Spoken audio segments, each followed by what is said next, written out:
Okay, a pleasant day to everyone. So for today, we are going to discuss about the first module of Practical Research 1 or Qualitative Research. This is the prerequisite of Practical Research 2, which is Quantitative Research. So for this one, we are going to talk about the importance of research in our daily lives. So credits po sa Division of Bataan. So by the way, we're using this is from the region office. So each of the divisions had their share. And for the development team, credits po sa development team, module development team po ng module na ito. I do not claim ownership to this module. So let's start. Importance of research in daily lives. Kindly get your modules so that we could start. Okay. So you have probably heard the term research. So many would even ask, why should we research? It's the importance of this. Like, kung graduate ko, kailangan ko pa ba to? So, I'm sure that whenever you hear the word research, the term has petrified you, chilled you out, or even made you anxious. So, pag narinig mo pa lang, pag gagawa daw tayo ng research, uy, takot na sila. Nandun na yung fear. Kahit ako naman, pag narinig ko, may research na ako nagagawa. I also feel a little, of an anxiety because I know the bulk of work will face me. Nonetheless, it cannot be denied that somehow there are people who are afraid to take this chance. And there are definitely misconceptions. Okay? So we're here today for us to see what research is really about and why should we study it. Okay? So there might be stories that could be true. There might be those who exaggerate the stories lang. But research can actually be engaging and exciting. So it has its ups and downs. So sa research nyo matigas, ang pagkakaibigan nyo, ang pagiging section nyo, pagiging group nyo, research can be fun. Although students who took research might disagree with me. But again, it's all up to how group will manage or the individual will manage his or her. So let's start, okay? So for this one, I will leave these to you so I can answer these for you kasi these might be graded. So I'll go directly to the discussion part, okay? So let's have the misadventures of Bok and Noy. So, I have a problem, Noy. Don't worry, Bok. I am here for you. Wait, I'll get my ultimate weapon. You're one click away. Case solved. Okay? So, may problema yung isang character dito, who is Bok. And a way for his friend Noy to help his friend was to, yes, have researched through his laptop and internet. And then, the problem was solved. Okay? So, for sure, definitely you had those circumstances na hindi mo alam kung ano gagawin mo. Like, hindi mo alam lutuin. Like, you're not sure how to cook adobo. You're not sure how to cook sinigang. And the next thing you know, you are searching sa phone mo, looking at videos sa YouTube. Or if hindi ka sure dun sa nafe-feel mo, nag-google ka. So, there's the researching. Okay? So, the mere fact that you're searching for something on the internet, you are already performing researching. Kaya nga yung term na researching, sinesearch mo ulit. Okay? So,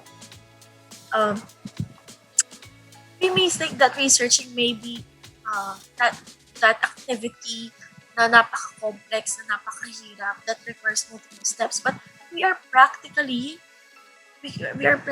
doing this already. So let's say, for example, your phone suddenly shut down and ayaw nyo mag-on.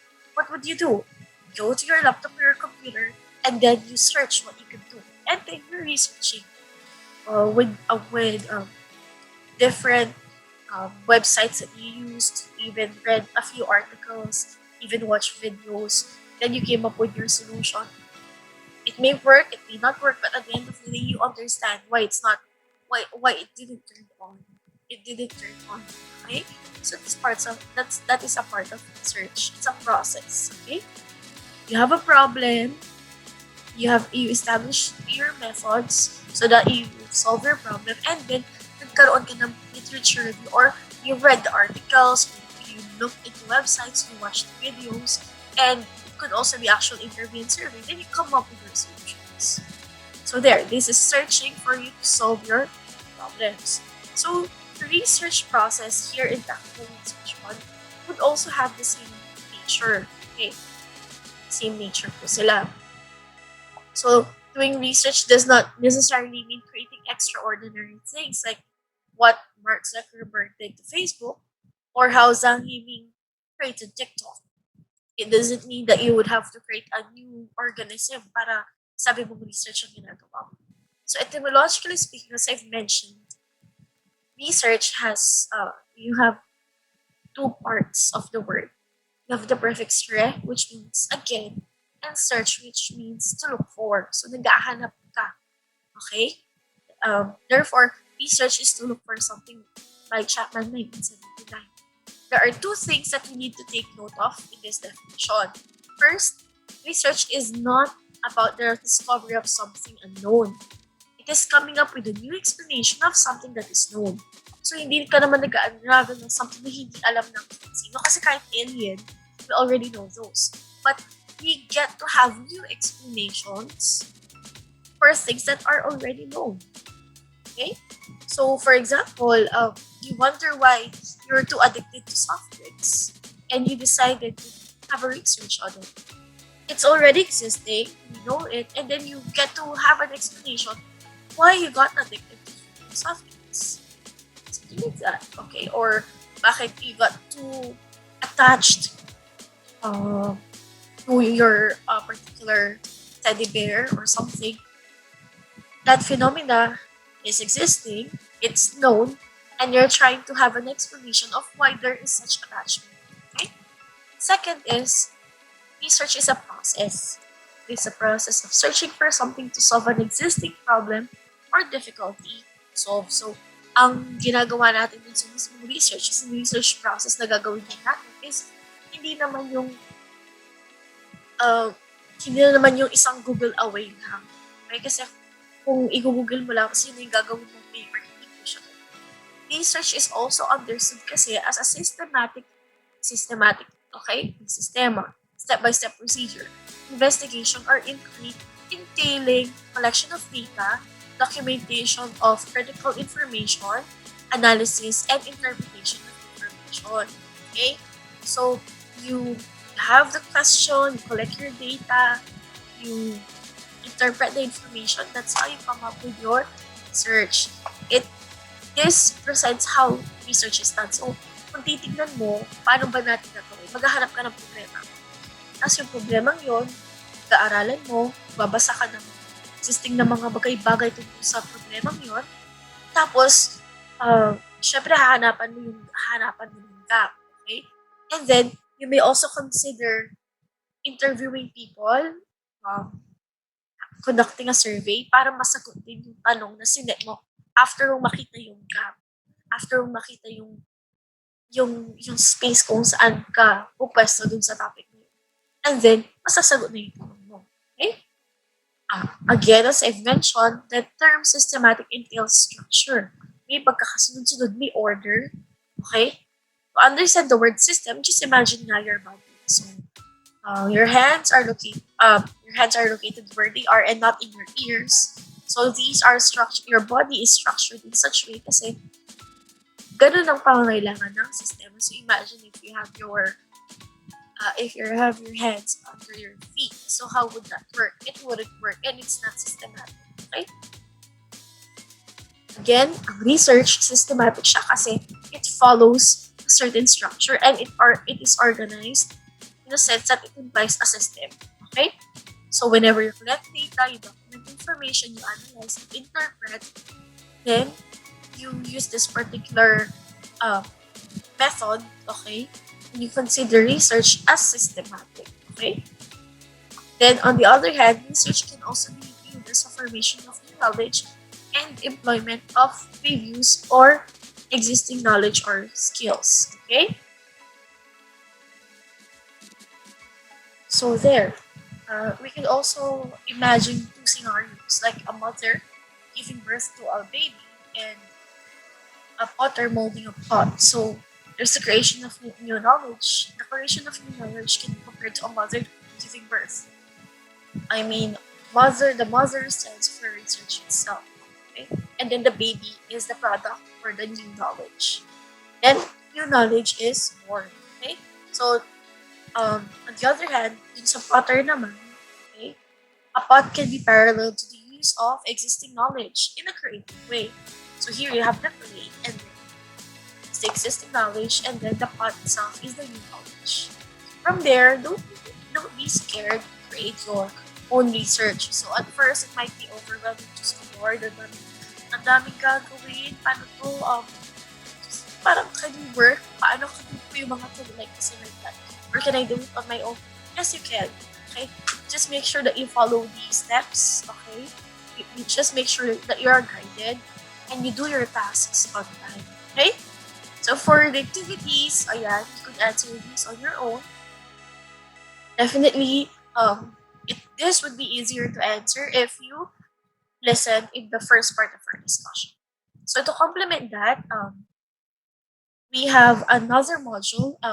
This was created in our division.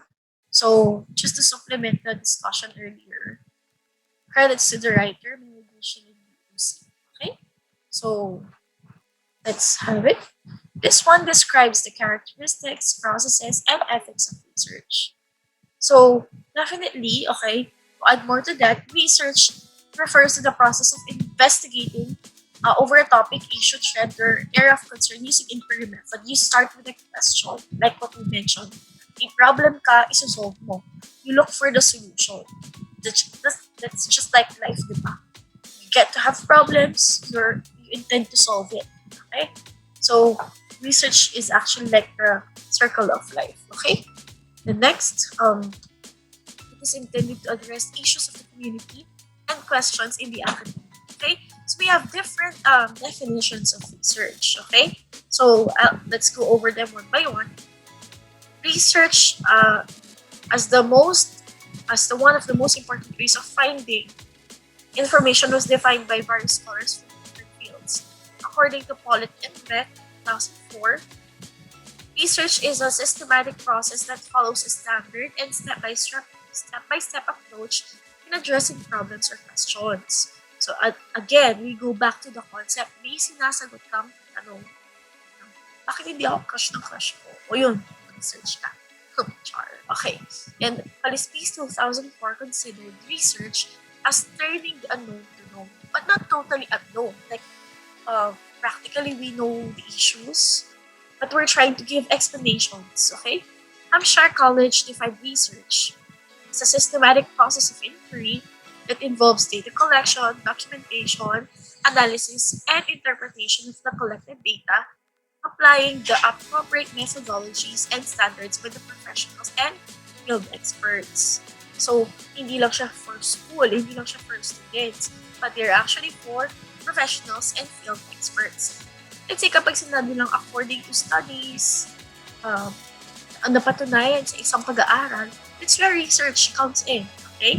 It's how useful research is. And then, moreover, Hampshire 2003 emphasized that research is an activity done to assess the validity of a hypothesis or a framework. Okay, so hypothesis, hindi pa siya proven. Kumbaga, isa siyang, it's an educated guess, okay? To come up with a substantive knowledge and get results to be imparted to the audience that will benefit from it. In some cases, it generates more questions, okay? So, we could see that research is a system of asking questions, of problems, and you explore the data, collect the data, and that will either reject or accept the hypothesis or assumption. Analyzing the data and sharing the results to the society.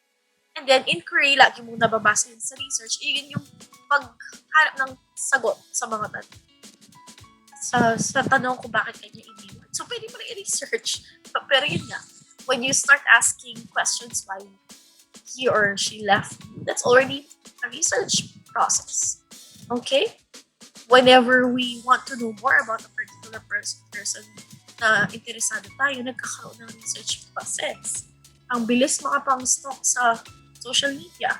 alam kung sino yung mga kasama lagi sa My Day, etc. So that's already like informally doing research. But of course, we have to respect the privacy of other people. It is where process of research begins as data is collected to address established questions. Significance of research includes gathering essential information. You have to get yung importanteng impormasyon lang. If you're researching about ice cream, you won't research about plants. Okay? Not unless that plant becomes a very good ingredient to make ice cream. Okay? Ganun siya, dapat connected. If you're researching about pancakes, you don't get or gather information about aliens kasi hindi naman sila essential. Okay? Hindi siya connected sa isa't isa. Leading to a better standard of living without research, we won't have our phones. You won't have your gadgets right now. You won't have your smart TVs or even other things because yun nga, research made our standard of living better. This also fosters a safer and better life, unfolds the truth, it explores human experiences, yung kung ano na feel mo, what are your experiences about it, like that. Recounting historical events when you look backwards and learn from what happened in the past. Okay? Sabi nila past is past, but you could always learn something from the past. Okay? Pero may sinabing balikan. But you should learn something from it. And appreciating and understanding literature and arts. And further understanding human behavior. Bakit kaya siya ganoon? Oh, there are research which were written, okay, to explain why such a thing transpired. So characteristics of research. Research is a process of scientific investigation and a systematized effort to gain knowledge. It is a practice of collecting, evaluating, and interpreting information to answer questions. Hence, research should have the following characteristics. So first, let's have it first. We have six. AOTRCs. Okay? So we have accuracy, objectiveness, timeliness, relevance, clarity, and systematic. Okay, we've learned about the systematic part a while back. So let's start with the accuracy. So yung research process mismo, dapat correct yung findings. Correct. Okay? So walang minamanipulate dyan. Lahat ng collected information from real-life experiences and observations. Next is objectiveness. Dapat, the research originates with a question or problem that needs a clear articulation of a goal. May goal ka. And that goal is your focus, not your feelings, but the goal. Kasi we want to avoid the biases that we have. Okay? Then timeliness. Research generates up-to-date information. Okay? Kapag updated information. It is important for evidence-based policies because researchers and policymakers need to meet the demands of the current situation. It's like if you need to learn something about this, you cannot use, let's say it's something that happened lately, you cannot use an information that was published in 1624. Okay? Lalo na kung hindi naman historical at hindi rin naman relevant yung information from that year unless it connects. Okay? So, dapat updated. So, something like heroes, if we're talking about modern day heroes, then nilagay si, let's say si Lapu-Lapu. Yes, Lapu-Lapu is a hero, but hindi siya modern. Okay? He has a big role in the past. Okay? The best research draws on the most recent works in the field depending on the discipline. So, it's encompassing din. It embraces a lot of disciplines. So, some works have a lot of have a longer shelf life than others, tulad ng sa literature, art, and music. Like for years or decades after publication, it could still work. It could still be effective. It could still make sense. However, kapag physical sciences, parang madaling ma-outdate kasi nga from time to time may lumalabas na bagong information like within a year or two or even sooner. Take note of the articles written about COVID-19. So we could say that the articles that were written in early 2020s, hindi na kasing effective ng mga na-publish ngayong 2021. Kasi from time to time, kakaroon ng bagong information and discovery about COVID-19. Relevance. Dapat yung the research requires gathering and interpretation of data in an attempt to resolve the problem. Kaya nga yung ginagawa mo, dapat relevant at importante dun sa problem mo. Okay? So, it may or may not support the hypothesis and or providing answer to the question that began the research cycle. So, at the end of the day, dapat connected sila. Kumbaga, yun nga, kung ang topic is ice cream, lahat ng mga ginagawa yung data and others are about ice cream. Okay? Next. Let's have the next part. Next is that it should also be clear, may clarity. Research carefully defines concepts and goals in terms of a clear statement, which is your thesis statement. Okay? So, importante na clear yung statement na yon for it to serve as a direction for improving current or known data. Okay? Okay, there. Next is systematic. Again, we talked about this earlier. It follows a step-by-step procedure that requires a specific time. And if you want to stress yourself in research, then you do it in different ways na hindi siya systematic. Kung gusto mo na magulo, huwag kang mag-follow ng step-by-step procedure. And definitely, hindi siya mag-work ng hindi step-by-step procedure kasi nga, let's say, hindi pwedeng mauna ang conclusion sa data collections. Okay? Okay, so for the research process, so alam niyo na yung characteristics ng research. So ito yung research process. So we have the following stages. So hindi naman siya pwedeng paano mo siya gusto mag-start is ganun ka man sa start. Again, we've mentioned that it should be systematic. It follows specific steps para kumbaga mabigyan ng justice yung mismo process at para masagot mo. First is the stage 1. Selecting the research area. Okay? Okay, again. So, ayun nga, you have to select your research area. So, this should be in your field of interest. Pero since senior high school kayo, research nyo batay sa kung anong strand kayo. There, I found the term. If you find the research area and research problem that is interesting to you, hindi ka mahihirapan din sa buong pag-research mo kasi nga gusto mo yung nire-research mo. So just come to think of it.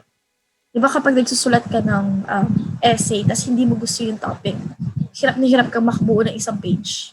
Right? Pero kapag kausap mo, ka-chat mo is yung best friend mo or yung jowa mo sa chat, ang bilis mong maka-chat ng 2 pages kahit hindi man kumukurap kasi nga gusto mo yung tinatype mo. Same goes with your research topic. You have to make sure na gusto mo yung topic. Okay? So, baka itanong niyo, bakit ma'am, gusto ka din ba?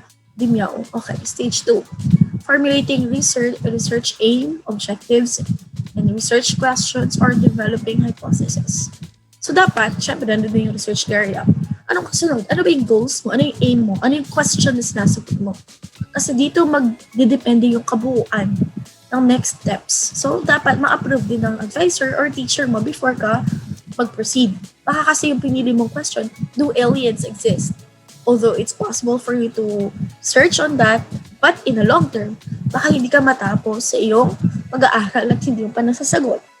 Or do mermaids exist? Okay, so mga ganong klaseng mga pag-aaral, hindi siya pang senior high school. Okay, pero kung gusto mo talagang i-push, bakit hindi? And then stage 3, for me, this is one of the tedious parts, conducting the literature review. Pag kasi sinabing reviewing related literature, lahat ng mga credible sources na naisulat, which includes newspaper articles, books, journals, researches, na naisulat tungkol dun sa topic mo, babasahin mo siya, i-review mo siya. Okay? Pwede din mag-start to even before you formulated your hypothesis or research question. These could interchange kasi if you have read like let's say your literature review well, it is possible na makabuo ka ng question dahil nakita mo na yung gap. Okay? Pero pwede rin naman na nauna yung question. And then from there, you try to read more. And then from there, mabibigyan ka din ng idea if you should pursue your question or if you could possibly change what would be the best thing. Kasi na-expose ka na, nakapag-immerse ka na, para ka nang nag-swimming, okay? Dun sa mismong topic mo. Okay? Nababad ka na dun sa topic mo. That's the term. Okay, stage 4 naman, you select the methods of data collection. Ano daw? Okay. Data collection methods need to be carefully chosen. At hindi ka naman basta-basta pwedeng mamili ng methods of data collection na hindi mo kinoconsider. Una, yung mismong research topic mo. Pangalawa, yung mismong research question mo and yung research design mo. So ito, hindi siya yung fill mo lang, pero nakadepende siya sa mismong topic at saka research design. And then, collecting the primary data. The primary data collection needs to be preceded by a great level of preparation.